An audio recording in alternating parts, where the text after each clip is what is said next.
Good afternoon, and welcome to the concluding session of what has been a fascinating and I think very important conference.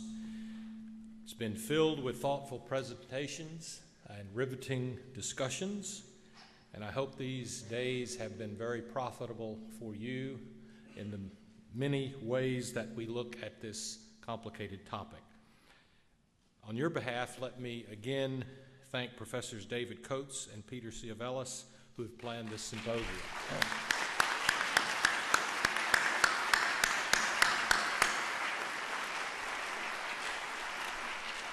I also thank Mayor Alan Joines, who was with us yesterday for Session 4 and is with us again today.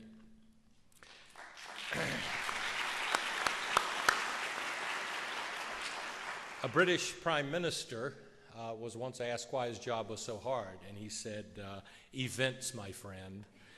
Well, this afternoon we've had an event. Senator Mel Martinez was on the tarmac in Orlando and first had mechanical problem and then weather moved in. So he will not be able to be with us. And he sends his real regret. He wants to come back to Wake Forest on another occasion. But I'm the bearer of those ill tidings. But there is also good news. We are privileged to have Senator Richard Burr with us, whose role was going to be to introduce Senator Martinez. And at the last minute, he has agreed to give his thoughts on this important subject. And we deeply appreciate his willingness to do this. As most of you know, Richard Burr is a Wake Forest alumnus, and Winston-Salem is his hometown. He has been a tremendous senator representing the people of the state. In the last few weeks, he has been intensely busy as the new ranking member of the Veterans Committee, and we deeply appreciate his taking the time to be with us today. Senator Burr.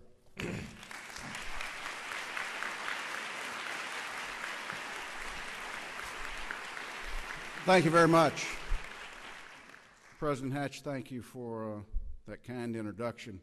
Let me assure you, and let me assure you, if it wasn't Winston-Salem and it wasn't Wake Forest University, I'm not sure that I would have as easily agreed to pinch hit for a no-show.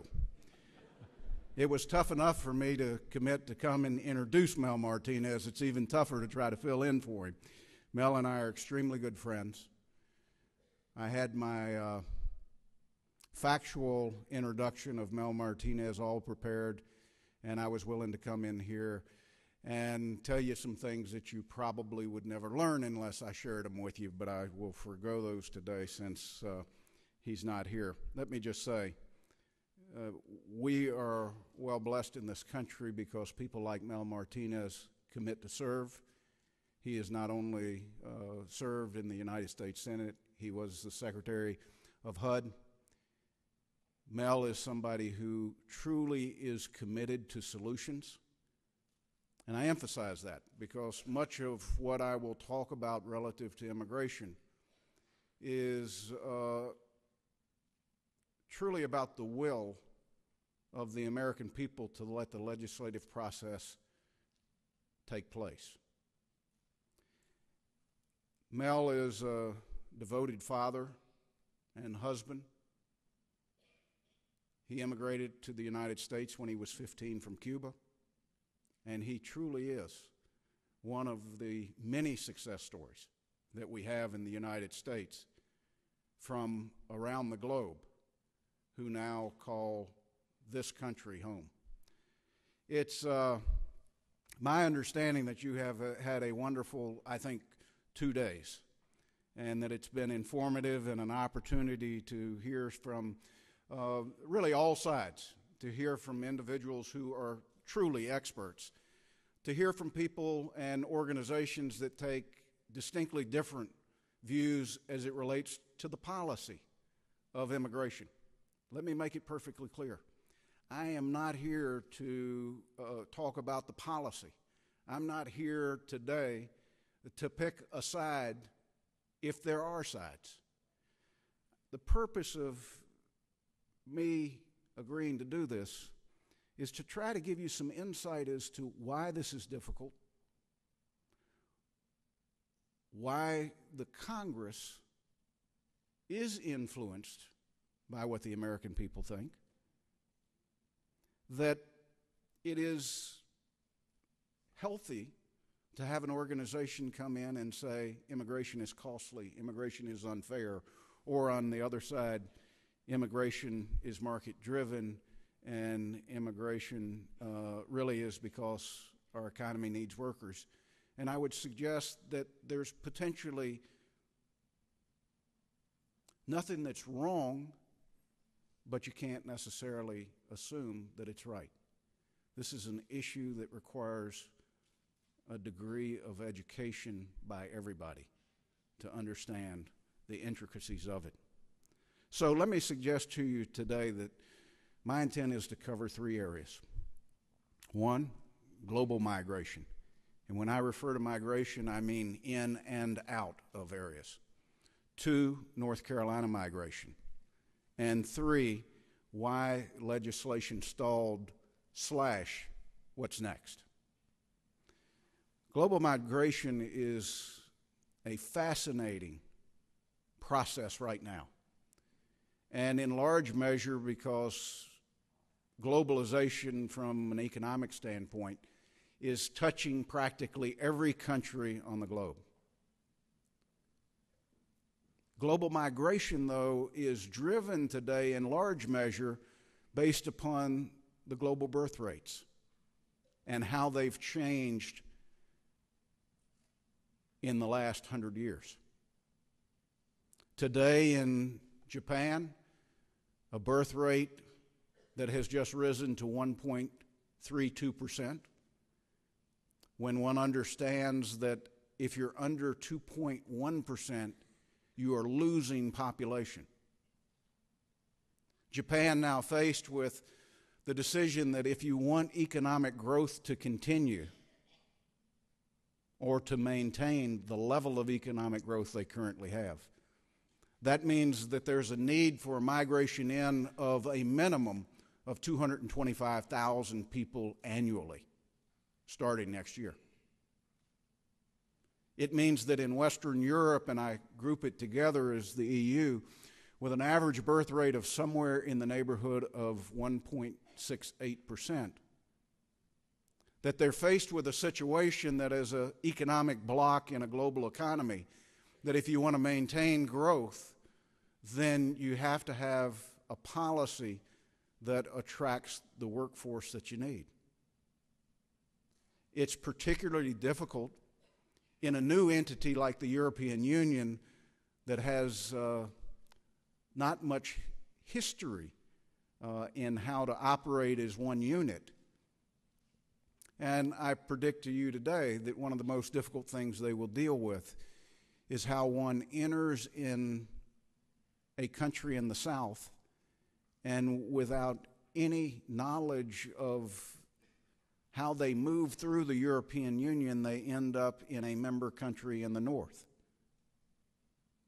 Not strange for us to understand because people enter into the United States and they easily move from state to state. But understand that there's a long history in Europe where that didn't exist. It's one thing to agree to a long-term policy when you talk about the citizens of those countries. It's another thing relative to this new enterprise that they have entered into to consider it with non-citizens, individuals that they don't necessarily know where they came in, why they came in, where they are, or what they intend to do. Now, the challenge is to recognize that whether it's Europe, whether it's Japan, or whether it's the United States, is that to say that migration is a function of the economy is 100% correct. There are other areas in the world today in that global picture that probably will have stable or negative growth because of the inability of their governments to address migration. The top of the list is Russia. Russia today, because of the birth rate, is losing 770,000 people a year. In one of the economies that's the hottest economy in the world. It's very easy for the Russian government and leaders to sit and look at economic growth today and say, we shouldn't be worried about the birth rate, we shouldn't be worried about migration policy because the economy's growing at a rate we never dreamed 5 years ago. The government's flush with cash. I would suggest to you today that's a very short-sighted view, and that will come back to haunt them and other countries that are faced with a similar situation. North Carolina has a whole different challenge. I would suggest to you that we probably wouldn't be looking at the population growth increasing in North Carolina if it wasn't for the dislocation that we went through over 10 years ago of textiles and furniture. That it was actually globalization that woke this state up, and through our realization that traditional manufacturing was not something that we could feel comfortable waking up and having as part of our economy, I think the best and the brightest in this state, many of them in academia, saw the opportunity that we needed to take our citizens and transition them to new areas. I think it's safe to say that we didn't become the fastest growing biotechnology state in the country because we went out and recruited biotechnology companies. We became the fastest growing biotechnology state in the country because we had the academic institutions and we were generating the students with the skills and the education that they needed for their next generation of workforce. And when they looked around the country, only Massachusetts and California had the type of pool that biotechnology needed. Well, if you look at California's reaction to economic opportunity as it relates to how academia influenced it, they made a decision over a decade ago to cap public education as far as the numbers. They were satisfied with the investment that they had made. And I think it's safe to say that the technology boom of the last decade continues to eat up every student that can be produced out of their educational system. So for any new sector to grow, they were forced to move and find a new location. We were the recipient of that. Why? Because of our kids and our grandchildren, because of the excellence of higher education in North Carolina. What should we learn from that example? Is that when you choose to cut off your potential, you will lose somewhere. We're the recipient today of biotechnology jobs because California made a decision to limit the available workforce for that sector of the economy. I think one could extrapolate that out and say that we as a country, if we limit the availability of individuals to create these new sectors, we will in fact hurt the overall economy of the United States. North Carolina is projected, based upon the Census Bureau numbers, to have a population explosion of 58% over the next 18 years. Let me put that in real terms for all of you. That means for every 2 residential houses we have in North Carolina today, we'll need a third one in 18 years. That means for every 2 roads going to a given point in 18 years, Mayor, we're going to need a third one. It means for every 2 elementary, middle, and high schools, we're going to need a third one. It means for every 2 residential houses, we're going to need a third one. It means for every 2 slots in higher education, Mr. President, we're going to need a third one. Think about that. Think about the commitment that a locality, the education system, public and private, would have to make tomorrow to be able to have an infrastructure in place to handle an increase by a third. Now, some look at that and they suggest shouldn't do it. We want to limit it. I look at it and see a tremendous opportunity to attract the best and the brightest to our country and our state. If there's one thing that I'm truly disappointed in from a standpoint of the immigration debate in Washington is that the things that we could fix and that we should fix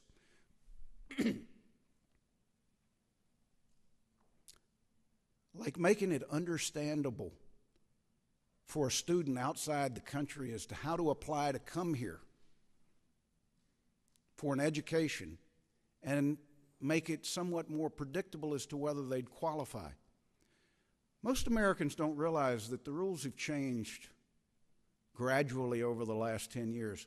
But for a student outside the country that wants to come to the United States to get an education, the likelihood is the application process probably involves an investment of somewhere between $500 and $800. Do you realize for a majority of our consulates today, to call and ask a question of an individual about a certain part of the application, whether it's a visa to come here to visit, whether it's an application for a visa to come here to pursue an education, or the application to come here as a permanent resident to seek citizenship, every phone call to that embassy costs you $25.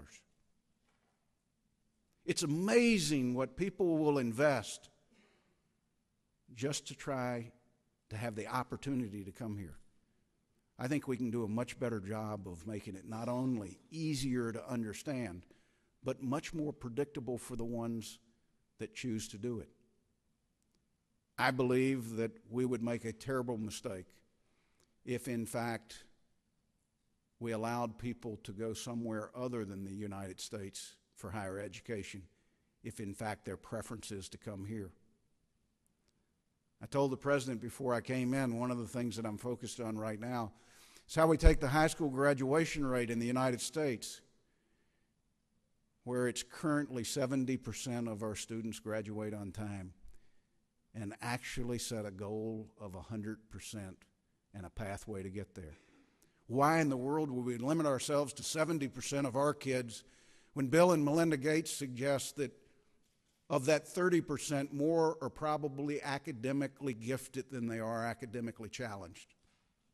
By the same standpoint, why would we limit ourselves to the global pool of talented, cream-of-the-crop kids if, in fact, we're in an economy that has no borders?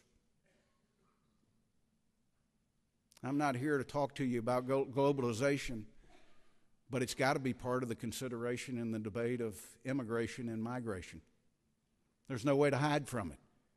Because at the way globalization is going today, I can't tell you next May when my son graduates from college, got my fingers crossed. He's going down the road, though. That's a little tougher for me. I can't tell you whether he's going to work in Winston-Salem or Charlotte or Beijing or London. And you know what? It doesn't matter.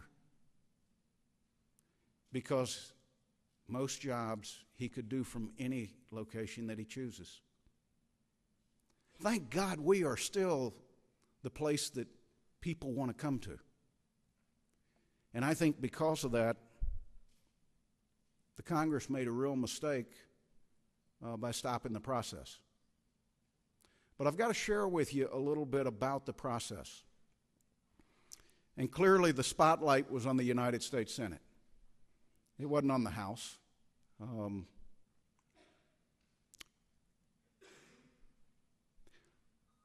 The design of the Senate by our founding fathers meant that in the absence of a majority of America being for something, the default was nothing happened. And I think it's safe to say that we went through a very stable period of time over 200 years where life didn't move that quickly. And maybe a default of nothing happens had no downside. It certainly didn't explore the upside possibilities, but it didn't have a downside. Now we're at a point where change happens so quickly. I would tell you that there's seldom an issue where there's not a tremendous downside to the default being nothing.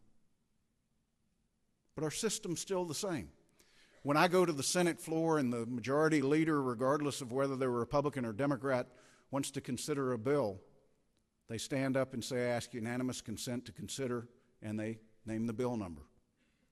If one member of the United States Senate stands up and says, I object, 50% of the bills aren't taken up. The other 50% require a vote of the United States Senate that is at least 61 senators saying they want to move forward. And at any point in the process of consideration of a bill, one can have that type of vote. Now, in large measure, the immigration debate was failed from the start. But I think it was not only healthy for the country, I think it was the right thing to do to start the process. I think if you polled the United States Senate today, they would tell you they have no intentions in the next year and a half of touching something they perceive to be as hot as immigration. And to some degree, I can't blame them.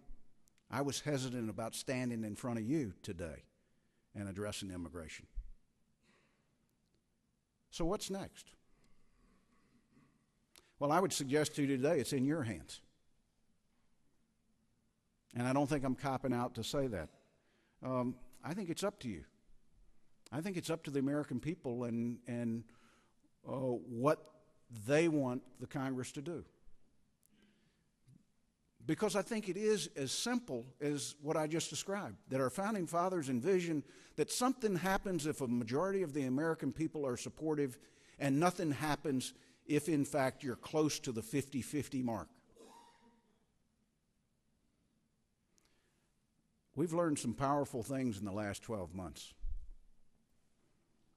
We've learned that the 24-hour news cycle can take something that's not an issue and make it an issue. We've learned that they can take an issue that has a set of facts that goes along with it and change, at least in people's minds, what the facts are. We've learned that unchecked, that's not necessarily in the best interest of the country.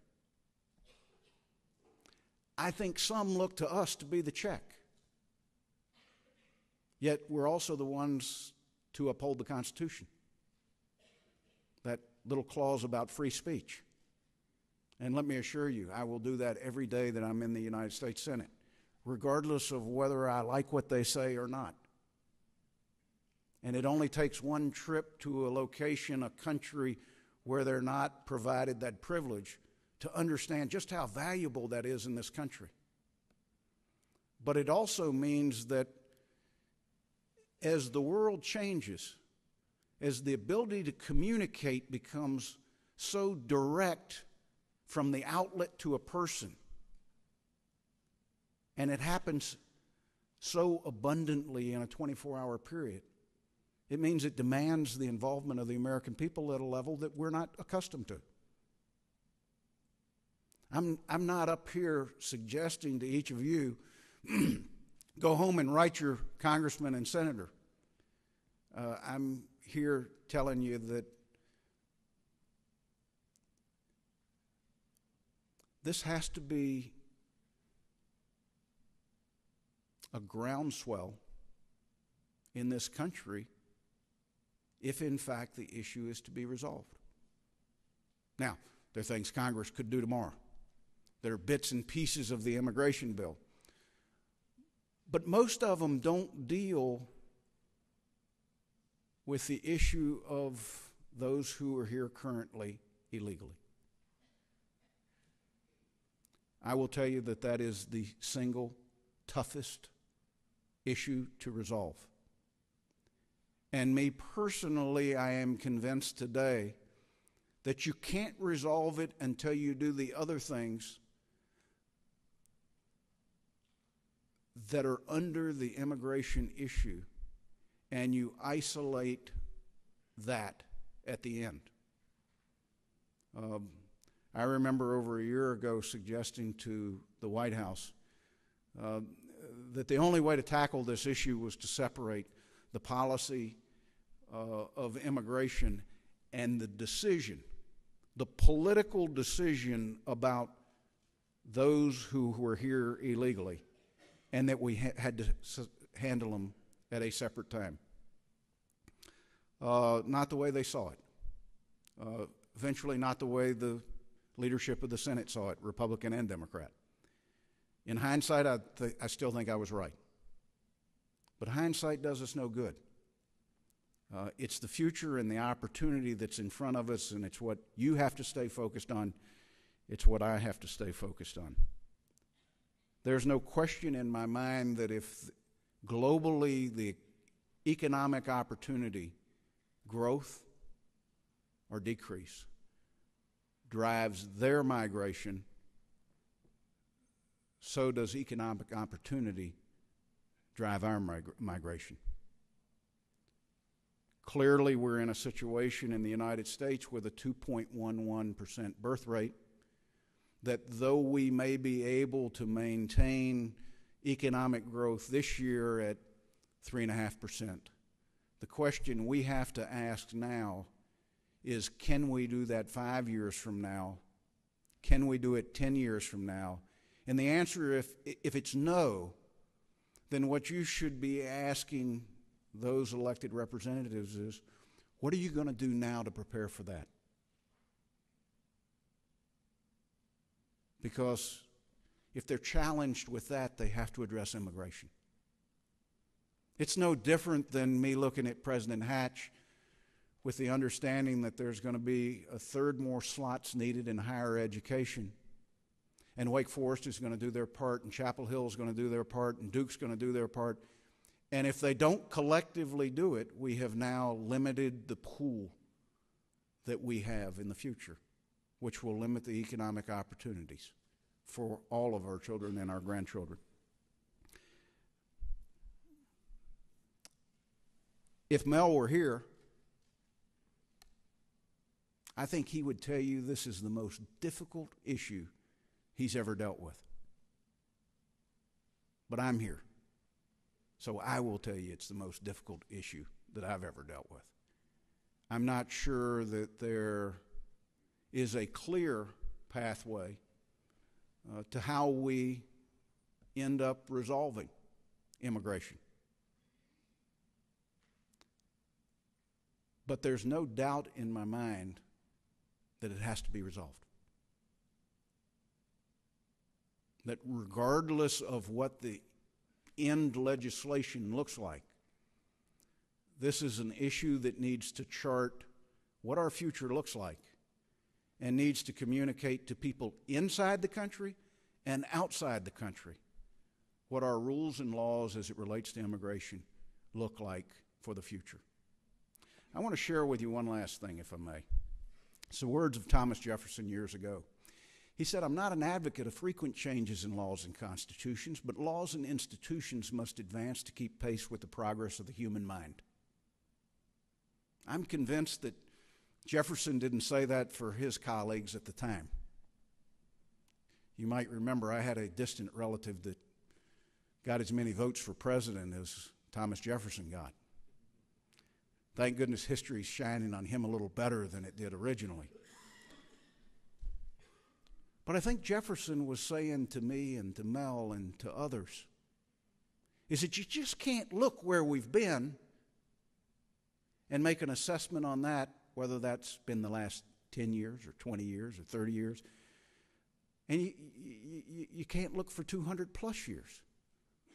That you've got to look at the change that's happened. Global economy, What's the rest of the world doing? What are the needs that we have based upon the changes that have taken place? And you, the future Congresses of this country, have an obligation to make changes that reflect the change that has happened in society.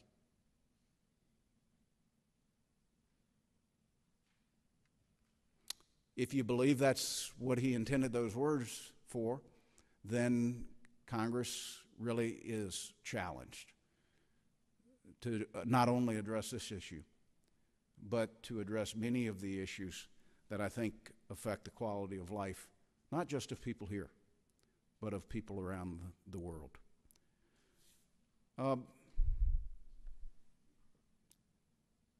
Mel came here when he was 15. I will never have Mel Martinez's perspective of what that opportunity has meant to him.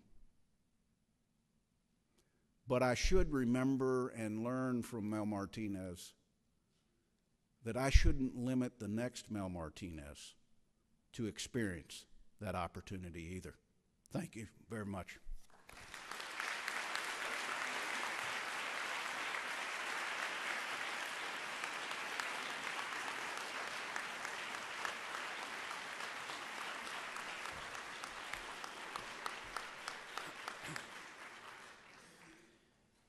Ladies and gentlemen, it's my privilege and honor to begin the process of drawing this conference to a close, and I will in a moment play my part in that before Peter Ciavellis joins me here. I will do that by expressing our thanks to Senator Burr.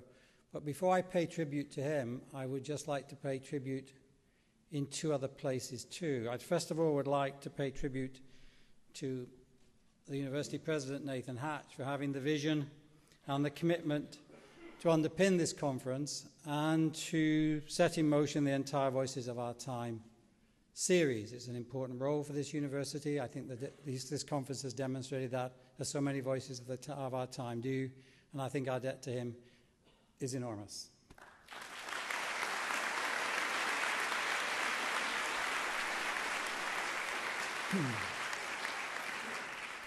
I would also like to pay tribute to you, our loyal and very talented audience in these last 2.5 days. I'd like to thank you for the quality of your questions, the seriousness of your attention, your openness to ideas that were often not comfortable to hear, and also I'd like to thank you for your stamina. You have stayed with us to the bitter end. Not that it was bitter, but it was long, was it not? But don't imagine for a second that you're going to escape, because I wanted to tell you that the audio of this conference has already been mostly posted on the website, so you can revisit it this weekend. The audit of everything but this session will be there by tonight, and the audit of this session will be up on Monday. For those of you over the age of 50 who insist on walking around with iPods, it will all be available for a download version for your iPods. Never mind. And the video will be available of the entire program by Wednesday. So please bear that in mind. But please bear in mind, too, that we owe a considerable debt to Senator Burr for his role this afternoon. And in fact, our debt to him is twofold, I think. Our debt to him is first for the quality of his remarks, but also for the very short notice with which he prepared them, which is truly incredible and impressive. You are welcome, sir, to take over any of my classes whenever you like to do so. 20 minutes? Okay, a whole course. But what was so important to us was that Senator Burr's presence with us this afternoon kept in place the broad balance that is so vital to the integrity of a conference on a topic as sensitive as this one. And it was just so immensely reassuring to me, and I'm sure to Peter and to others, to hear through a voice that we have long respected, a shared concern and willingness to discuss immigration in this wider context of changes in the global economy, of issues of skill, of a commitment to building here a future for our children and our grandchildren, of which we can be proud. So I would ask you please to join me in expressing our very great thanks to our very own Senator Burr.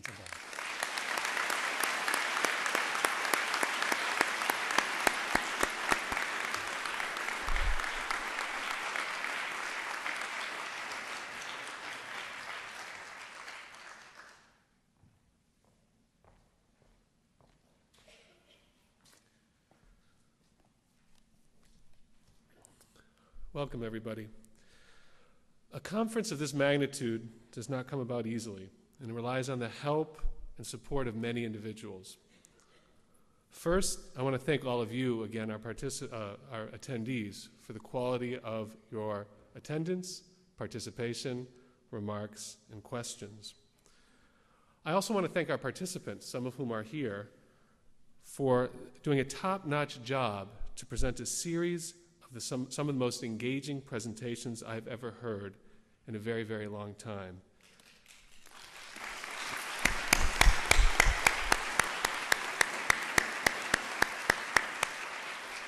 Comments on the high quality of these presentations have been universally positive, and we're very, very grateful for your presence at Wake Forest and the quality of your contribution. Thank you so much. I also want to thank our president, Nathan Hatch, for his vision and his inspiration and leadership in putting together the Voices of Our Time series and encouraging us to organize this conference on a very central issue facing our country.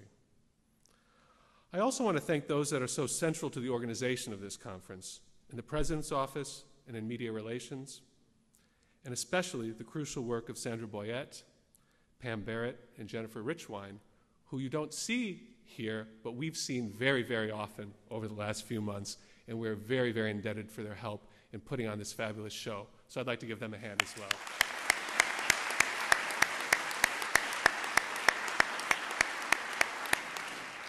Students, don't worry, I'm not going to go on thanking everybody forever. I'm almost finished. Students have also been central in shaping this event. I want to thank all of the students volunteers that are here, especially the president's aides, and a few students in particular, Ross Williford, Grace Johnson, and Tess Hetzel. So thank you very much for your help. Finally, I want to express the gratitude to my co-organizer, David Coates, for his wisdom, his support, and his friendship during the process of planning this event. It was a delight to put on this show with him. It was always easy. And for those of you who know David, you know it was always funny. And we had a lot of laughs, and I do appreciate his collaboration.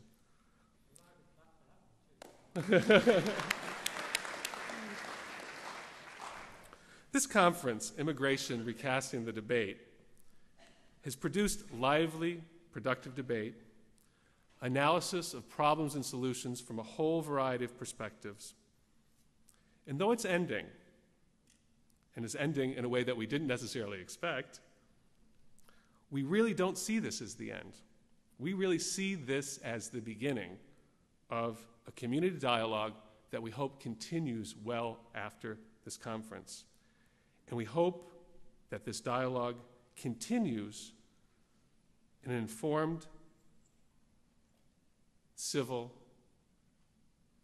and considerate way, and that it will continue in our university, in our community, and nationwide. Thank you very, very much for your support, and thank you to all of our panelists here today.